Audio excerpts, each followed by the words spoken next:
Welcome to Haystacks in Hell, an Ex-Adventist podcast where we tell stories about growing up Seventh-day Adventist, leaving faith behind, and building new, fulfilling lives. Hey everyone, I'm your host, Santiago, and today we're playing part 2 of my conversation with Charlotte Hayes. If you haven't already heard part 1, go back and listen to Season 2, Episode 6. As a reminder, we discussed topics including physical and sexual abuse, self-harm, and more. Some parts of Charli's story may be particularly challenging for some, so if you feel like you need it, please listen with a friend or just a little bit at a time. Also, feel free to take a break or stop entirely at any point. Mental health and other resources are linked in the show notes. Pastors are not mandated reporters. They should be. I agree. So it was up to her if she wanted to make a report, and then so she gave my name and my information, and they were like, oh, that's already been an investigated thing.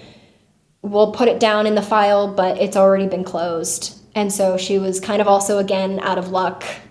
She offered to maybe talk to my parents and see like if there could be some mediation going on and different things like to help. But there really wasn't much that she could do. And I feel so bad for her because I'm sure she felt pretty stuck. Right. Did she have a pretty limited picture of what had happened? Yeah, I didn't really tell her. I had told my aunt, my family more what was happening than her. I didn't tell her that there was sexual assault going on. I didn't even tell my aunts that there was sexual assault going on. Like I had just said physical, not sexual. Because I didn't want to explode it even faster, because I was wanting to explode it maybe more slowly and gradually explode it. So yeah, there wasn't really a whole lot that they could do. And then June 9th. You ready for it? Yeah, this is a Saturday. Mm-hmm. And I remember hearing you talk about how you pretended like it was any other Sabbath, right? You go to church, you're seeing everyone there. Mm-hmm. Do you remember if it was that weekend or that day that you had decided, or did you decide earlier in the week? Like, when did you know this is what I'm going to do? I had decided to run away June 8th, Friday. The reason why was because June 8th, my dad was in Florida on a business trip, and my mom was home with me, and she got a call. I was out with my friend, and I was hanging out with her, and when I got home, my mom immediately was waiting outside when my friend and I pulled up in her car, and she was like, Rachel, get out of the car, you're in trouble, we're going inside. I was so confused on what happened, because my family had told me that they wouldn't tell my parents, yet like we were still trying to maneuver and figure out what we were going to do. And so I was like, it's certainly not that. And so I went inside, and my friend was so concerned in the car that she ended up driving to my cousin's house, and my cousins told her that they told my mom about the abuse going on, that I was abusing drugs, and that they had scheduled an intervention for me on the 11th of June. And at that point, my phone had been taken away, so my friend could not relay this information to me. My mom had been yelling at me. She called my dad, and my dad on the phone was like, when I get home from my trip, you are dead. And when my dad would make threats, those threats always happened. And so I immediately went into panic mode and, okay, I need to figure this out and figure out what to do, because this is exploding now. Did you ever find out what exactly your cousins mentioned, what they said? Yeah, so they had pretty much told my mom that I had told them that there was abuse going on and that I was using drugs and drinking. And so my mom had made me start sleeping in her room at night. That way she could keep an eye on me, that I wasn't sneaking drugs or sneaking alcohol or whatever. So I was pretty much glued to my mom all of June 8th. So she had taken my phone, but then I secretly, this is what I did, like mentioned earlier with my iPod, was that I would just lay low about a device, not mention that I have a device or not make it known that there's a device here, not have it in eyesight anywhere. I would just casually kind of hide it so it wasn't immediately in your head to take away. So I tucked my tablet between the mattress of my bed and the frame of the bed and kept it there. And I logged into my Snapchat account and I texted my friend, who in my TikTok videos is known as Miss A, because she's the first person in the story to mainly help me get out of it. Her name is Sarah. She has given permission for me to use her name. And so I texted Sarah because months before all of this, she had texted me saying like, hey, I've been noticing things at home being rough. If anything ever gets to a point, you can always move in with me on my couch in Savannah, Georgia. And I kind of kept that in the back of my head as like an emergency option. And so I logged into my Snapchat and I texted her friend Tiffany, who in my story is known as Miss B, because she was technically the second person to help. I texted Tiffany and I was like, hey, Sarah deleted Snapchat. I really need to talk to her. Can you get her to re-download it now? And she was like, okay. So Sarah downloads Snapchat again. She friends me on it and I friend her back and I start telling her, I'm like, remember when you told me if the abuse at home gets to a point? And she was like, yeah. And I was like, it got to that point. And she was like, okay, how old are you? And I was like, I'm 18. And she was like, you can legally leave. We can do this. So yeah, June 8th is when things really started getting planned. How did you meet Sarah? Like, what's the connection there? Sarah grew up Seventh-day Adventist. She is also no longer SDA. She's got her own story and her own things that happened to cause that, but so that's how we know each other and we stayed friends through it. And we would always go and take photos together because she's a photographer. She went to SCAD, the Savannah College of Art and Design, so that's why she was down there. We were both very into photography, so her and I would meet up occasionally to go take pictures together, which was really fun. So that's how our friendship grew. So you both grew up in Virginia, but then she went to Georgia for school. Yep. Okay. So you get in touch with Tiffany. Yeah. Tiffany lets Sarah know that you need to reach her through Snapchat. So she gets in touch with you. Then what happens? So once Sarah gets in touch with me, she was like, how soon do you need to leave? And I said, as soon as possible. And so she was like, Tiffany could do it June 10th if you wanted to. And I was just like, absolutely.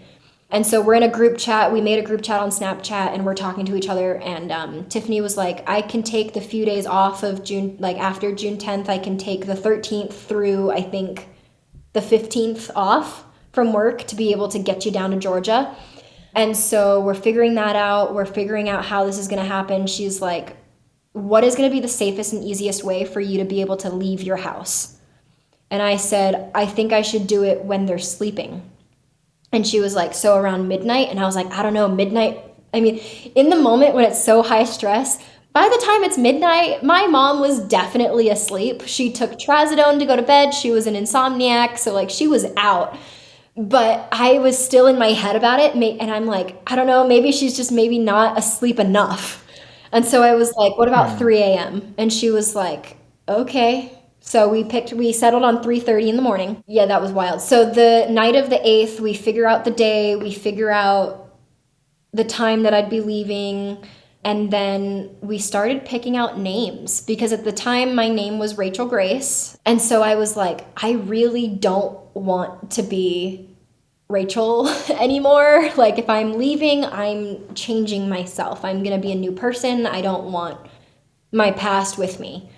At the time, I didn't want anything to do with it. And so we kind of made a list of a bunch of different names that I kind of liked and didn't like. And so we figured out Charlotte, and it was going to be Charlotte Ray Carter originally, because Ray was a way to still keep my old name as Rachel and have that little nod to my old life in there. So that's what it technically was for a while. So we had settled on Charlotte Ray Carter. yeah, pretty much the second that I ran away, I became Charlotte or Charlie. But yeah, so we picked the name, we picked the date, the time, and then they said, okay, you need to get some sleep and we need to figure out, you need to start packing the next day. So the next day was church. So it was just me and my mom going to church, and it was at the church greater than I. And I walk into church, my pastor was there, and at the end of church, she comes up to me and she was like, I hope you're doing okay. Like, how are you doing? Can I do anything for you?" And I was like, "No, I'm doing okay." And then I gave her a hug. And that hug, like, I remember like vaguely crying a little bit during that hug because that was my last time gonna be seeing her for a while. And so that hug was kind of like a goodbye hug. And I was like, "I love you." And she's like, "I love you too." And then we left. So that was my last day at church. It was pretty normal, aside from the hug being maybe off. So, yeah. Wow. So then, did you just stay awake the whole Night. night? Yeah, I did not sleep. Yeah. So Wow. that afternoon after church, we had a pool in our backyard, and my mom really loved to sit on her raft, have her iced tea, and read a book and float in the pool and read. So she was in the pool reading and floating, and I was in my room packing. I was searching the guest room for backpacks and a duffel bag, so I got a backpack and a duffel bag. I had this little notebook, and in the moment when you're so stressed out, you can't remember shit. Your brain Hmm. can't function. There's too many things going on, there's too many other stressors going on. And so I wrote everything that I needed to pack, literally everything, down to the amount of clothing that I needed. Like I wrote socks times however many that I needed, underwear times however many that I needed. Literally, I wrote it all down because that was the only way I could keep me and my brain from freaking out more than it already was. Which, now that I'm thinking about it, like, that was not a bad idea. That was really freaking smart. No, yeah, it makes sense. You had to make sure that as much as possible everything went right. Yeah. And in this Wow. notebook, I have a page on there where I knew that I would be erasing my iPad because I didn't want them to possibly figure out how to track me via Find My. So I turned my Find My off Mm. on my iPad and I went through my contacts. I wrote down every single person's name and phone number in this notebook that was in my phone contacts because I Hmm. was going to be erasing it. Like, because Yeah. my iPad and phone mirrored each other, so like every contact that I had on my phone, it was on my iPad, so I was able to go through and get all the contacts that I needed, my family members, my cousins, my aunts and uncles, my pastor, some of my really close friends, Sarah and Tiffany's numbers. Like, it was all written down. I even wrote down my parents' phone numbers, Hmm. like just so I would have them in case future whatever needed to get a hold of them. I had them memorized. I still have them memorized. I'm not forgetting those numbers. But like, Hmm. I wrote it down just to have everything because that's how my brain needed to function in that moment. Hmm. So, yeah, I wrote down everything and little square boxes next to everything that I wrote to physically check off. Yep. It was great. It worked. And then I even put on this list phone charger, iPad charger, portable chargers, my documents, my legal documents, my birth certificate, and all of that information. Yeah, I wrote down everything and I checked off everything. And I even wrote on there erase iPad. That was the Hmm. very Hmm. last thing, was to erase my iPad. And so I kept the iPad like not erased until Tiffany was there to pick me up. So yeah, I packed everything, and then my bed was like alongside the window, like it was kind of pushed up to the window, but not fully. And so I hid my backpack and duffel bag and everything between there. And then Hmm. again, because my mom had been making me sleep in her room, I had to go to bed in her room, and I could not fall asleep. I was just laying there like I was not asleep at all. And so I waited until about 2 in the morning, and I very carefully just kind of like slid myself very slowly off the bed. I didn't want to stand up and make it move, and I didn't want to wake her. So I did that, and her bedroom doors were these really noisy double doors, which really sucked. And so I had to just crack it to the point where I knew where it would make noise. And so I just like Mm-hmm. stopped it, and I used like her laundry basket was right behind her. So as I was walking out the door, I just picked up the top thing and just put it behind the door so the door wouldn't automatically start slowly opening. So it definitely stayed in that cracked position. And I tiptoed down the hallway, making sure to not step on the wood planks that made noise.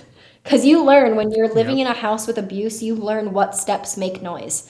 You learn very Oh yeah. fast what makes noise. You learn what parent is coming up the stairs via the way that it sounds on the steps or the car door slams. You know who it is.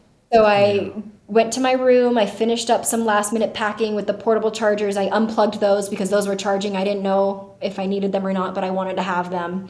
I gathered some last little things that I wanted, my hair straightener. Was really concerned about how that was going to go. My toothbrush, when I could have just gotten a new one in Georgia or on the way, it doesn't matter. I really overpacked for this. But it was what I was taking with me was were the last things of mine that I was going to keep. Yeah. And so I had to really Wow. think like I can't take much. I can only fit what can fit in maybe like I don't know, maybe like a 4-foot duffel bag. It's not big, and a backpack. And so that was my clothes, some books. I brought my school books. So I had this creative writing notebook that my English teacher in high school had us work in every single day. I took that with me. I kept my Fahrenheit 451 book that we read sophomore year of high school. Like I kept these things. Oh man, it was weird. So I don't know why I did that, but it made sense in the moment. Now I'm a little bit like, did I Mm-hmm. really need that? I found some really weird things. I don't know why, but it was just those are the things that like once you leave, you're not getting stuff back. You're pretty much it's gonna be gone. And so anything that felt in that moment important to me to take, I took with me if it fit. So I did Mm-hmm. that, and then so Tiffany had texted me, "Hey, I've arrived. I'm one house down the street. That way the car light didn't wake up your mom." And I was like, good thinking. She sent me the address, and I was like, cool. That's literally right across the street, but down over one. And she was like, I'm waiting. So whenever you're ready, I'm here. And so I was like, okay, I just need to clear the iPad first. So I turned Find My. So, fun fact if you don't know this about iPhones, if you try to delete or erase an iPhone, it will go into like a factory lock if you do not turn Find My off. So if somebody else tries to set Mm-hmm. up a new device on it, it's going to get locked to your device, to your account. So turn Find My off and then delete your account and erase everything. So I did Yep. that. I turned everything off and put it in my backpack. I put my backpack on, picked up the duffel bag, and I started to walk out my room. I turned my lights off. I made my bed. I don't know why. I was like, at least my room's clean for them. They don't have to clean it. Like, I'm doing them a solid. You honestly did. And I left a note on my bed. It was so stupid. I was like, I'm running away because I need to grow as a human. And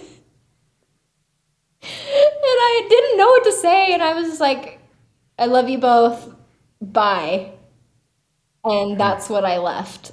And then, so I was walking out my door and I turned back at my room one last time. And it was so weird because I was like, the second that I leave, I'm never seeing this room again. It was so weird. And so I turned the lights off, I closed the door a little bit, and then I started the uncomfortable walk down the stairs because every step makes fucking noise. And every time that I stepped wrong on the step, it made a little bit of noise, and so I would just stop and stand there to see if I heard noise or not. And so then I made it all the way down the steps. I made it through the kitchen and to the garage door. And so I walk into the garage and my dog is in there. The No. dog, it's too hot outside, and so the dog was in the garage where it was cooler, and he was in there, and I look at him and I'm like, Luke, I am so sorry. I can't take you with me, buddy. And I walk through the garage and I turn back around and look at him and I'm like, I love you, bud. And I close the garage door and go outside and I'm like, I'm never seeing my dog again. Oh, it hurt so bad leaving him. He was looking at me and he was wagging his tail. He had no idea that I was leaving for good. And so, yeah, I left and I got into Tiffany's car and I pretty much laid down. I leaned her seat back all the way, thinking that my mom would have woken up or something and might try and follow us, so I didn't want her to see me in the car. She was asleep. She didn't know that I ran away until like 8 a.m. later. So the first thing that Tiffany and I go do is we went to Denny's as like a celebratory, hurrah, you made it out alive. But I was so anxious, I couldn't eat. And she was like, what do you want? Do you want bacon or something? And I'm like, I've never had bacon before. Because Seventh-day Adventists, you don't eat pork. Yep. And so I'm Mm-hmm. like, okay. So I try a piece of bacon. I'm like, that's actually really delicious. And then didn't eat the rest. I had a bite and then just couldn't do it. I was so stressed. I couldn't eat. She had a full meal. She was like, this is a regular Sunday morning for me. So, so the first time you had bacon was the morning that you ran away from home. So I take it Tiffany is not or did not grow up Adventist? No, she did not. Okay, got it. And so, yeah, that was what we did. We went, so my house in Gainesville, we drove like 45 minutes in a completely random direction to go to Denny's. And then from Denny's, we then were like, okay, we need to go to an ATM and get money out of your card so people can't track you via your debit card because my parents could track that. And I was like, yeah, okay. Mm-hmm. We went an hour and a half, a completely different direction for an ATM. And then keep in mind, this was the first time ever using an ATM. So this was a lot of firsts for me. It was my first time using an Yeah, ATM. I was wow. nervous. So I literally had my sunglasses on, a hoodie on, and my hood up at the ATM. I looked like, I looked really suspicious at like, I think it was like 5 a.m. trying to get money out of an ATM. And I could only get 20s out. I didn't know that. I Yep. kept trying to click the buttons on the screen, but the screen wasn't doing anything. Turns out it's the buttons on the side, not the screen. First time. And I could only figure out how to get 20s out. So I had $500 in 20s because I had to keep inserting my card and taking it out. Every single 20 that I got out, I had to then restart the whole transaction process to get another 20 out. I didn't know how to do it any other way. I mean, kudos to you and Tiffany for thinking, hey, we need to drive in the opposite direction to throw them off the scent. Yeah. So we did that, and then we drove then again in a totally different opposite direction to go to her house. So we tried to get like a few hours of sleep, and then we woke up around like 9. So we didn't sleep. We really didn't sleep. She had to go to work because she couldn't get those immediate days off. So she went to work, and then I ended up going to church for the first time on a Sunday with her mom. Did her mom have an idea of what was happening? Yeah, so she knew that I was getting out of an unsafe situation and that I was going to go live in Georgia and Tiffany was helping, but we didn't really go into a whole lot of detail with her. But she was Mm-hmm. like, you probably don't want to be left here home alone. Would you like to go to church with me? And I was just like, church was yesterday. What are you talking about? And she was like, no, it's Sunday. And I'm like, oh yeah, people do that. What was that like? It was different. It had a live band. Like it was like one of those like bigger churches that had like the big stage in the front. It was cool. It was Mm. in an auditorium. The music was fun.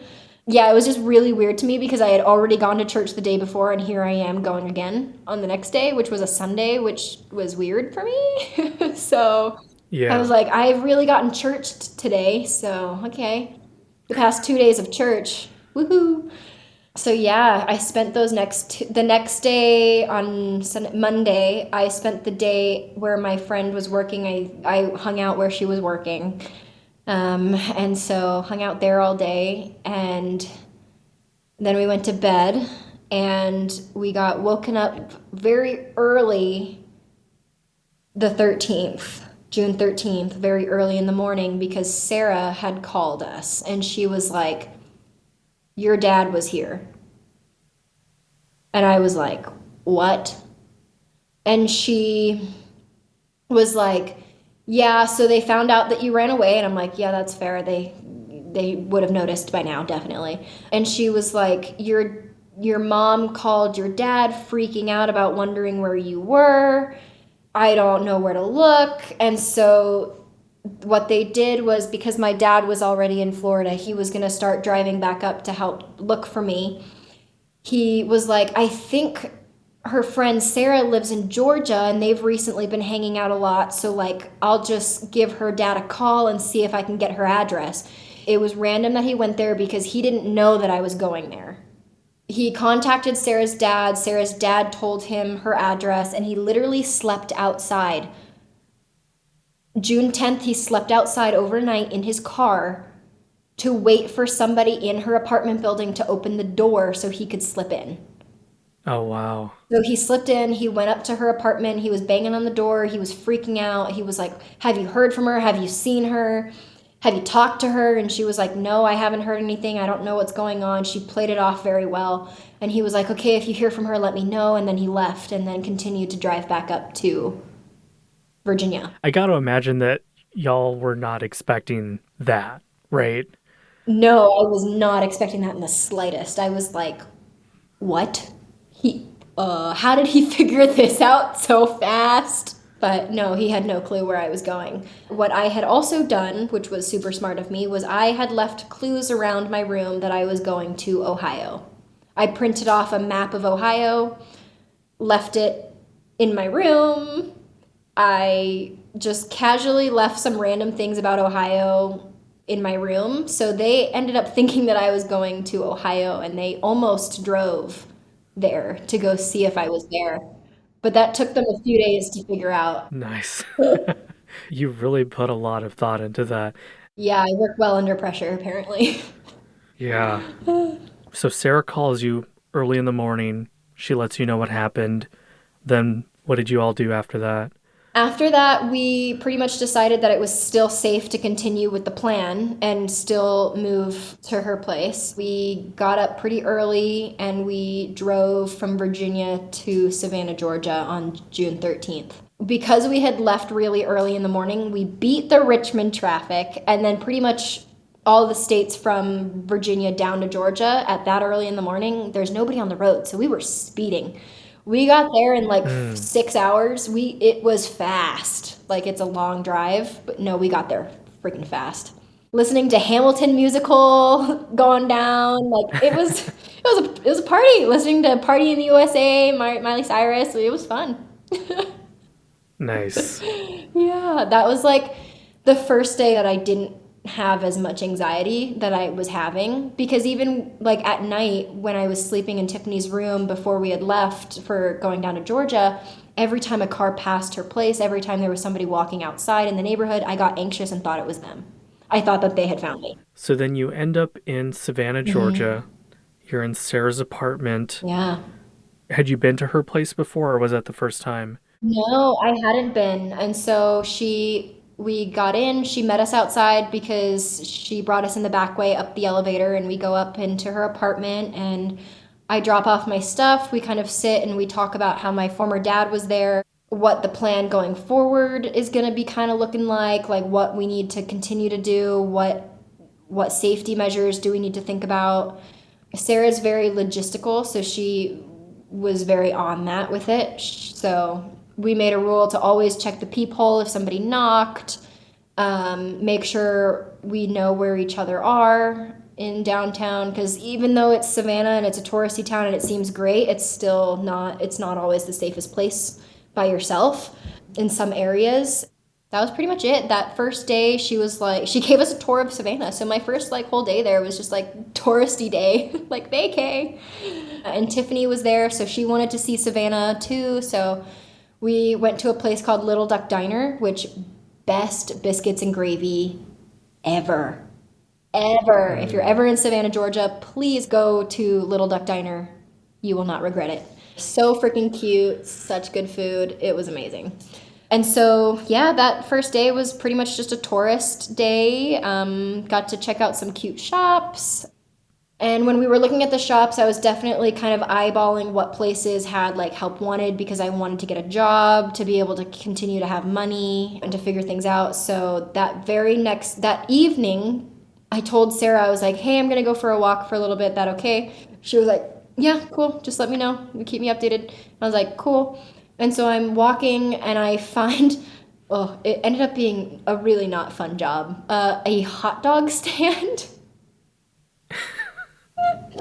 Okay.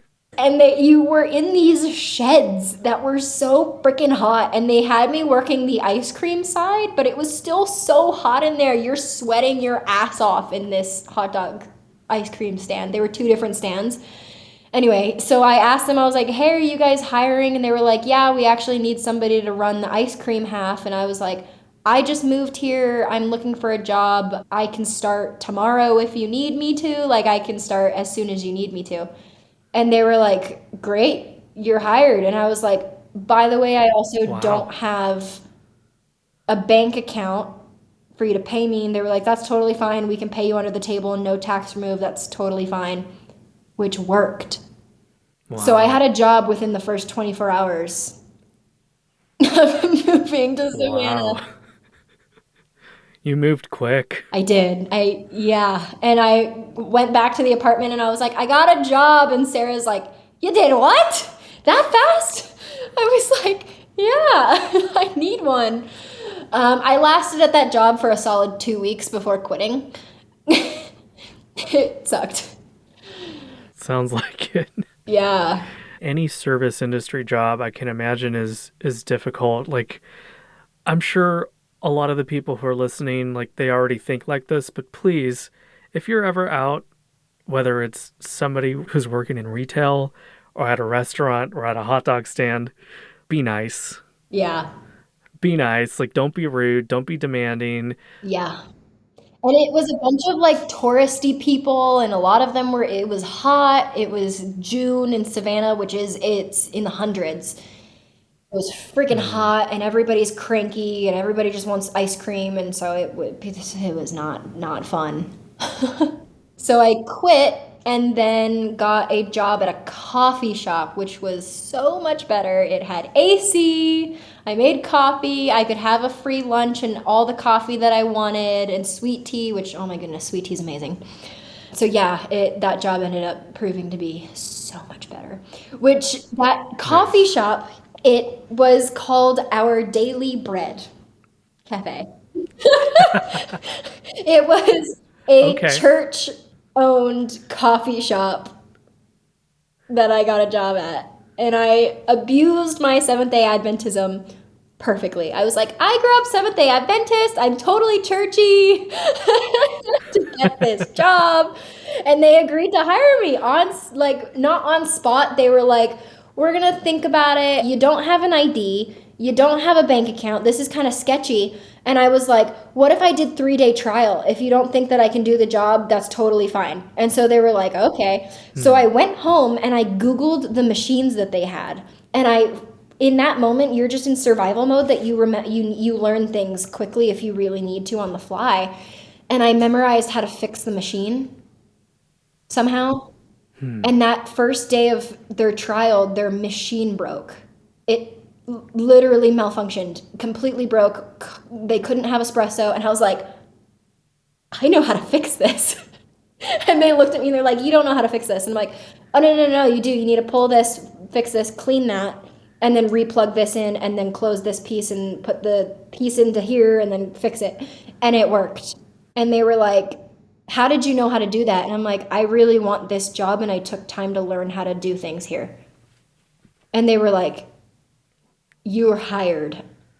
So my Wow. first day of trial, I was hired because I fixed their coffee maker. Yeah. That's awesome. So that worked for me. So then I worked at the coffee shop till I moved out of Georgia. I want to touch on something you just mentioned, Hmm. which, like, I think a lot of people will sometimes take for granted, which is you didn't have an ID Yeah. or a government ID, and you no longer had a bank account because I'm assuming, Because I didn't want them tracking me. Yeah. yeah, you technically had one, but effectively you didn't because you couldn't use it. Yeah. Wow, that's got to be rough. So you had your birth certificate, Mhm.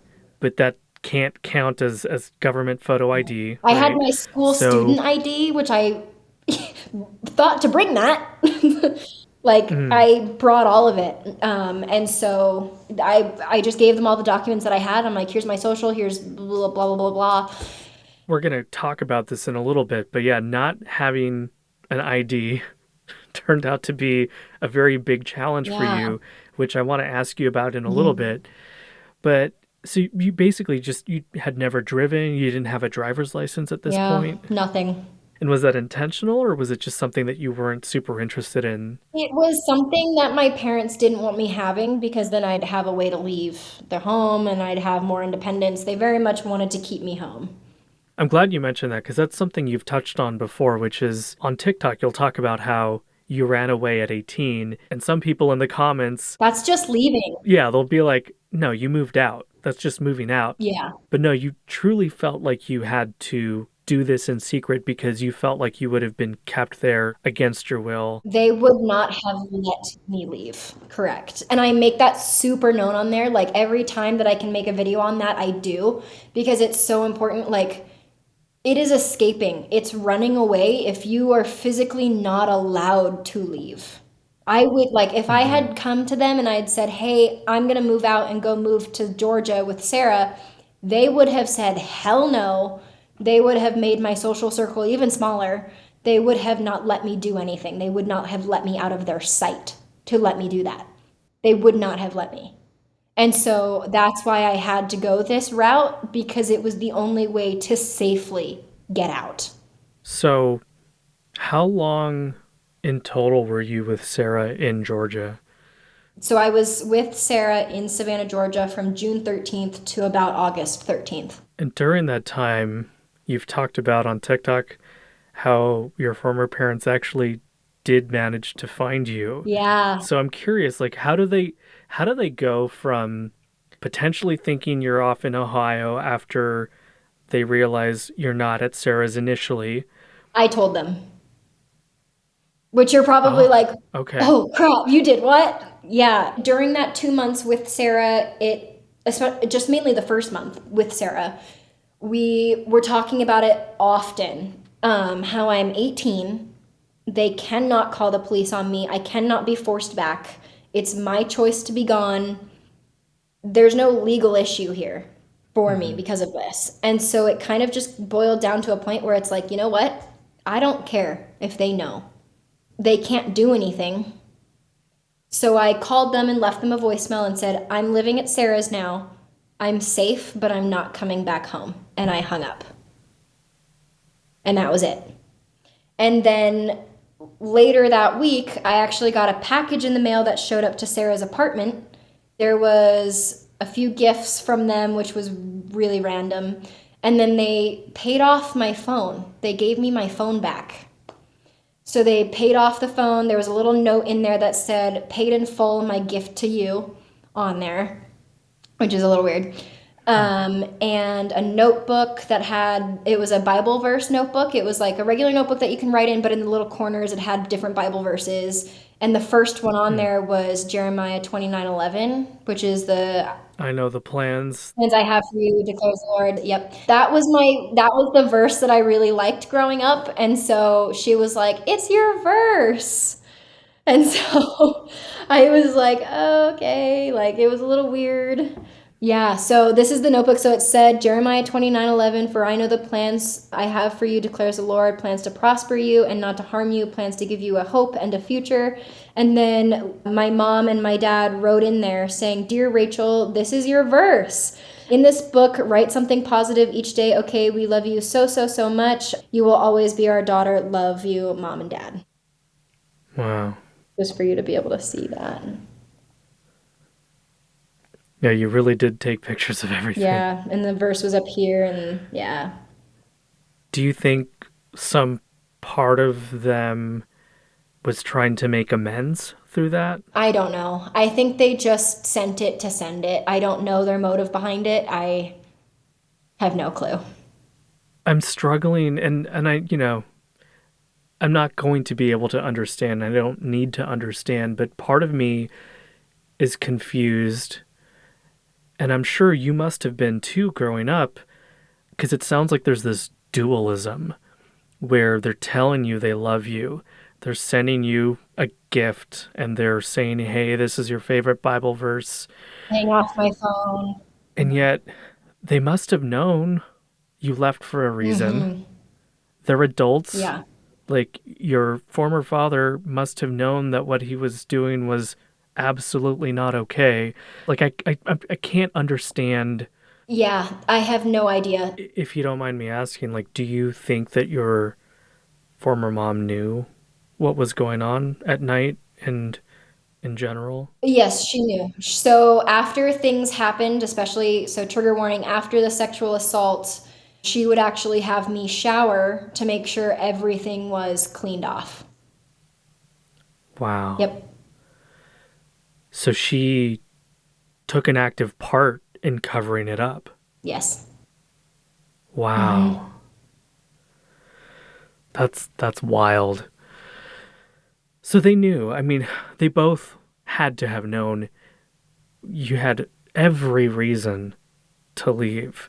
And then to follow it up with, "We love you. And here's our gift to you." Wow. Yep. And so when I had first got to Savannah, I logged into my old Apple ID account and my Apple Find My was still turned off, so they couldn't track me. But what I could do on my iPad was I could delete and erase and manually from my current iPad shut down and erase my other devices. So it automatically, the second that my laptop got turned on, it would shut down. The second that my phone Hmm. turned on, my cell phone that they had, would immediately delete because I didn't want them finding any text messages or whatever about any, I don't know what they, I mean, they wouldn't have found anything, but still, it was just a way that I felt like I needed to protect my end. So I had those deleted, and then when they sent me my phone, I turned it on and it immediately started deleting itself. And Oh I was no. like, oh, maybe they just never logged on to my phone and never checked it. Like, okay. So, yep. So I got service in Savannah. I think it was Verizon. I just got a Verizon prepaid and got that turned on to the phone. So then I had a phone. So that was really good. So you get this package in the mail, you get your service. How long after that did they end up showing up in Savannah? It was a few weeks after I was walking to work, and Savannah is laid out on a grid format. Most cities are. And they're all one-way streets, so in order to turn around, you can't do U-turns. You have to go around a full-on block to get back, or two, depending on Hmm. where the one-ways are placed. And so I'm at a stoplight. I'm waiting for the light to turn green so I can cross the crosswalk. And I look to my left, and I'm looking down, and I'm like, that's the same car that my parents have. And I'm like, that's not uncommon. Okay. I look back at the road, still waiting. And then I'm like, something feels off. And so I look back at it and the car's closer. And I look at the license plate and it was the exact same license plate. Hmm. It was a personalized license plate to a Christian phrase, which is still currently her license plate, so I'll keep that private. But yeah, I saw the license plate and I'm like, there is no doubt that this is definitely them. And so then they see me. The light for me, like I could go, but I was so frozen that I couldn't cross when it was green for me to go. And they round the corner and they roll down the window because they have to keep going. And they were like, Rachel, we're turning around. Stay here. When we get back, get in the car. We're taking you home. And I just stood there and I was like, I have to get to work, but okay. They were like, stay there. Hmm. And I was like, okay.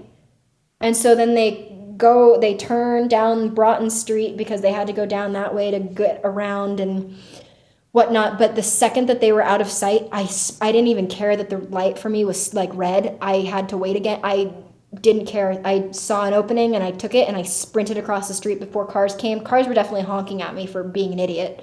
But at the same time, I had to get away. And I ran. So Hmm. Savannah, where I worked, was down on River Street, and so the only way to get onto River Street is two ways. one down the historic steps because it's on a different level than everything else. And then the other way to get down is to drive like 5 or 6 blocks down the road for a car to be able to go down the ramp to get down there. So it wasn't going to be an easy way for them to get down. And it gave me time to get away. So I am sprinting. I go down those steps as fast as I possibly can. I'm sprinting to work, and I tell my boss, and I'm like, my parents are here, my parents are here. And I had kind of told my boss at the time like a little bit of information. And he was like, do you need me to get you back to your apartment? And I'm like, yes, I can't be down here. I need to stay in the apartment and lock the door. And he was like, okay. So he got me in his car. He drove me the back entrance to the apartment, and I went up the elevator and I hid there. And pretty much throughout that afternoon, I could see them circling where Sarah lived and where I was staying. I kept seeing them because Sarah lived right on top of, like, on Broughton Street, which is like the main shopping street. And so they were just like, I could see them every few minutes going down it. When I listened to your videos where you talk about this part of your story, I was curious because I've never been to Savannah. So I did a Google Street View of Broughton Street. So I saw the street you were talking about. I can picture it in my mind. And I also looked up pictures of the historic steps going down to River Street, right? Those are some precarious steps. Yeah, they're very steep. They're really steep, and some of them are really skinny. So it's like you kind of have to be mindful when you're going down these steps. Yeah. Wow. So you ran down these, like, and these are old, like they call them historic for Yeah, a reason. no, a Like these lot of are them are cracked and super crumbling. Some old. of them are completely closed off. Like, I do not recommend going down them. But yeah. Wow. Yeah. So how long after that, like you stay at Sarah's for a little bit longer. Yeah. That was stressful.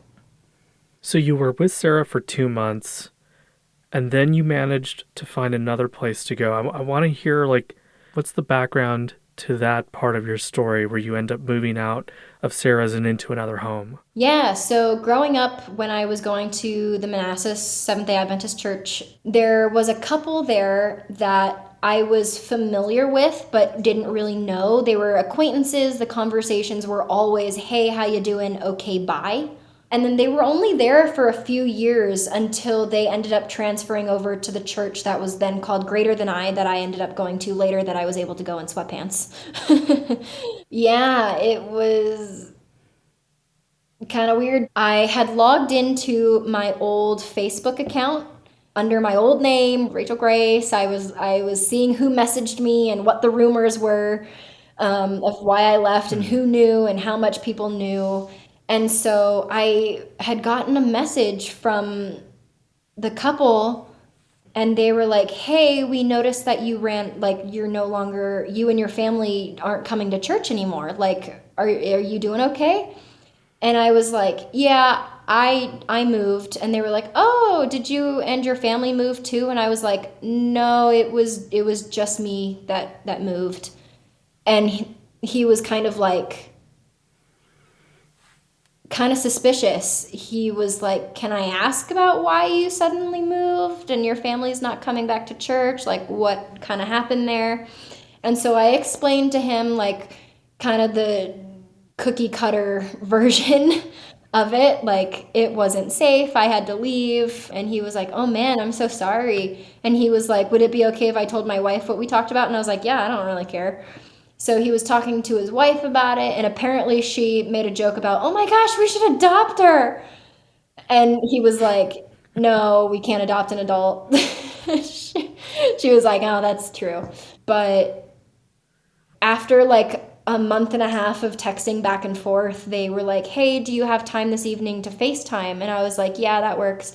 So I FaceTimed them, and they were talking, and they were like, "So we're willing, if you'd want to, we'd be willing to move from a 1-bedroom apartment to a 2-bedroom apartment if you would like to come and live with us." And I was like, Wow. "Oh my God, I don't know what's happening." And it kind of ended up being perfect timing, because a few months after, my friend Sarah was going to have to move out of this apartment because she was done with school. And so I was kind of trying to figure out when I was like, while I was there, like figuring out something to do with living. Like, I don't know. I had to figure that out fast. Mm-hmm. And then this just like landed in my lap.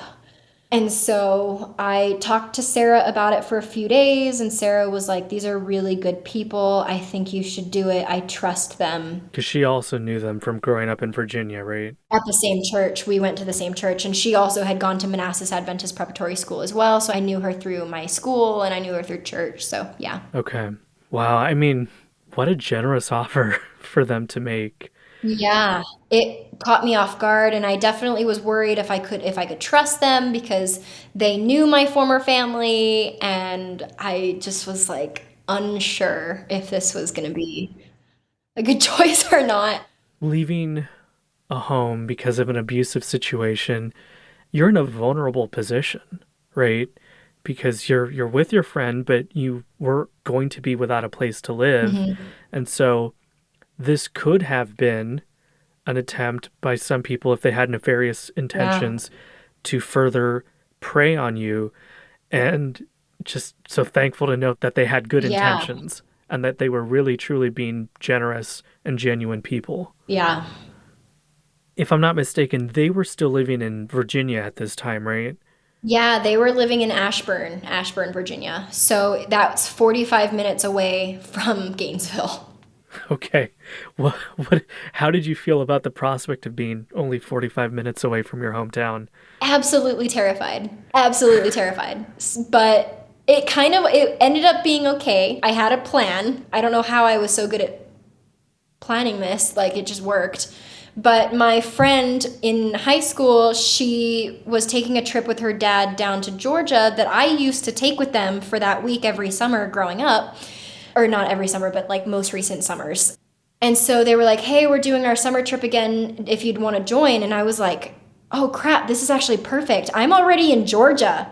Would you want to just pick me up down here once you're already down here? And they were like, that is very convenient, actually, yes. And then I was like, but one favor. And they were like, what's that? And I'm like, could you drive me back up to Virginia? Because I'm going to be moving in with these people. And they were like, yeah, that's fine. We're going back to Virginia anyways. And so I do Yeah. my week-long trip. We stayed at a place called the Hostel in the Forest. It's this very hippy-dippy place. Swimming in the pool with clothes in the pond is optional. It's that hippie. It's the type of Okay. hippie that you pee behind a tree, but then you take a shit in a compost shed and you cover it with sawdust. And they use that to then grow their vegetables, and then you eat the vegetables that they grow. Okay. Yeah.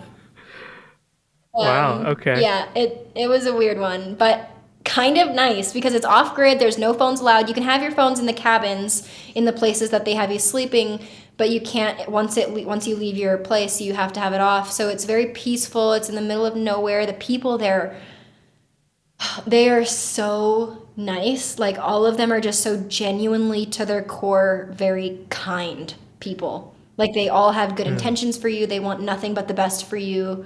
They want to hear your story and they want to understand you and they want to truly love on you when you're there.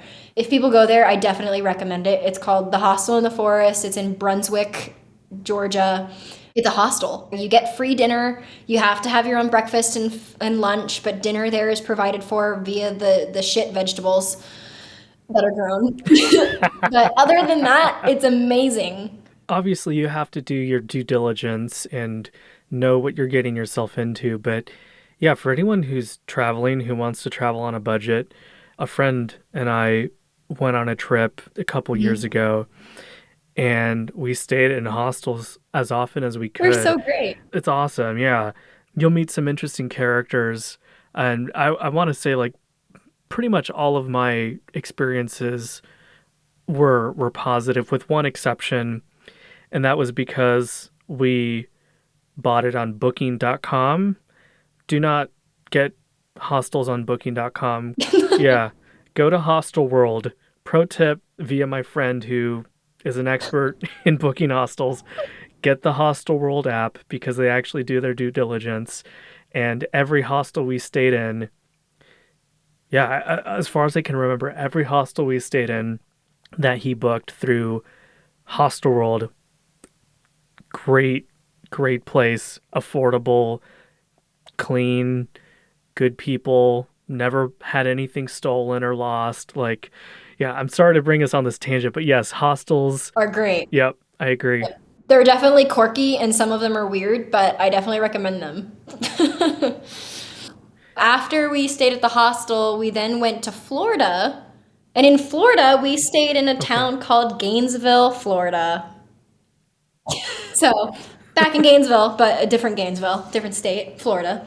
And we pretty much went to like these springs. There it was called Rainbow Springs, and the water is so blue you can see straight down to the sand. It was beautiful. Did some tubing and whatnot. But then we drove up back to Virginia, which was kind of crazy.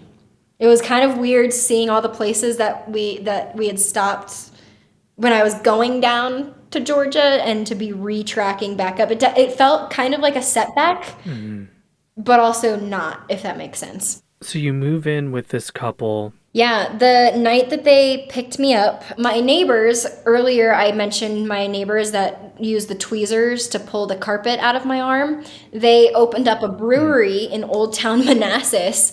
And so I made that the meeting point because I didn't really want to get dropped off at their apartment. It was a little bit out of the way from my friend's dad who was driving us back. And so we met in front of the brewery at like midnight. So again, very Okay. cloak and dagger. It was definitely looked weird. It kind of looked like a drug handoff, but it was a person handoff. Like it kind of looked a little bit sketch in this dimly lit parking lot. Like I'm so convinced that if they keep their security cameras from their bar, if they keep them, they probably don't, but if they did, they would probably have a really odd interaction going on right across the street. So yeah, so I saw them, they took my backpack and my duffel bag and they were like, "Is this it?" And I'm like, "Yeah." So yeah, my friends dropped me off and I was riding with them and I had my phone 911 ready to go if it went south because I didn't know if it would. Like I was still kind of on the edge of trusting them and whatnot. I wasn't sure if they were just planning to drive me back to my parents' house or not. And so they didn't. And they were still in the one bedroom. So I slept on the couch in their living room for about a month and a half maybe, until the apartment one floor down and across the hall opened up for them to be able to take it. So you spent the next 3 or so years with them in Virginia, right? Yeah. And in that Okay. time, I got a dog. Her name's Hadley. She is a Beagle Foxhound and American Coonhound mix. She's freaking adorable. She's 4% Chihuahua, but that doesn't show anywhere at all in her. I had her DNA tested. It's a whole thing. I make it Okay. known to share that. Like every time people are like, "What is she?" and I tell her, I'm like, "But she's 4% Chihuahua." Like that 4% is important. Like you got to know who she is. She is part Chihuahua. She does Yeah. not look like a Chihuahua at all. Nice. She's my baby. She kind of saved my life a little bit. Hadley, her first home was very, very abusive. She was not in a safe position. She was hit with books, umbrellas. She was kept outside, chained to a crate, which she couldn't go into, and it was only like a foot of moving space with the chain. So she was a very traumatized little baby. She was a year. And we got her, and it helped me because I was starting to really develop the symptoms of PTSD and anxiety pretty heavily, which was rough.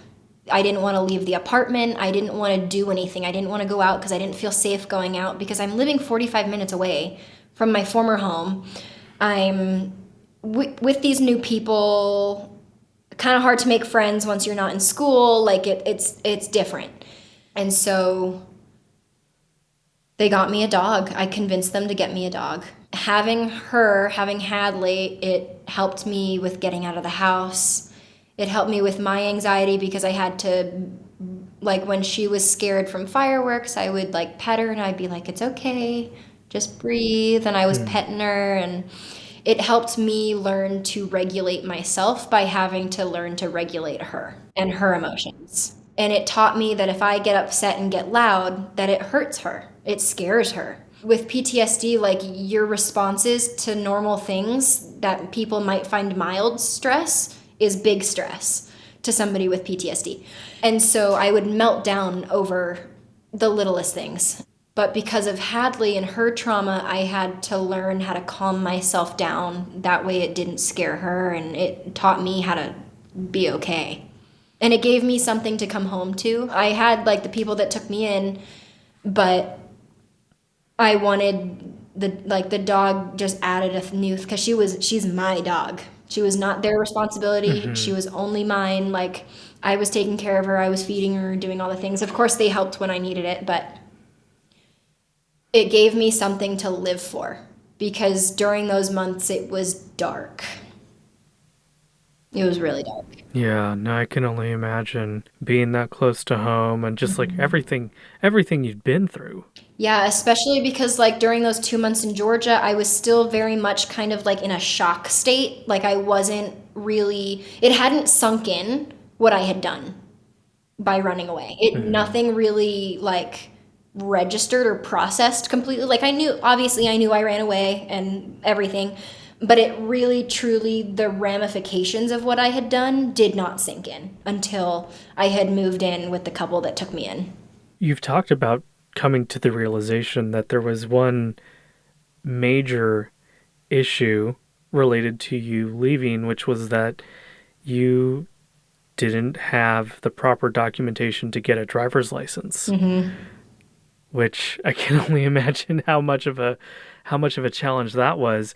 You've used the term undocumented citizen to describe the situation you were in, which, you've mentioned it's not a legal term, but it best kind of captures what you went through. Can you share with everyone listening why you used that term and the challenge that you found yourself in? Yeah. So I found out that I was in that situation by going to the DMV in Ashburn, and I gave them all my documents, and I'm like, I'm here to get a permit. And they were like, do you have your certificate of citizenship? And I was like, what? And we're going to pause here. Come back for the third and final part, where we'll discuss the challenges that Charli faced with proving her United States citizenship and then moving to the other side of the country. Please see the show notes for links to Charli's social media and the topics and resources we mentioned. There's also a link for religious trauma-informed therapists, which I highly recommend if you need any help in this area.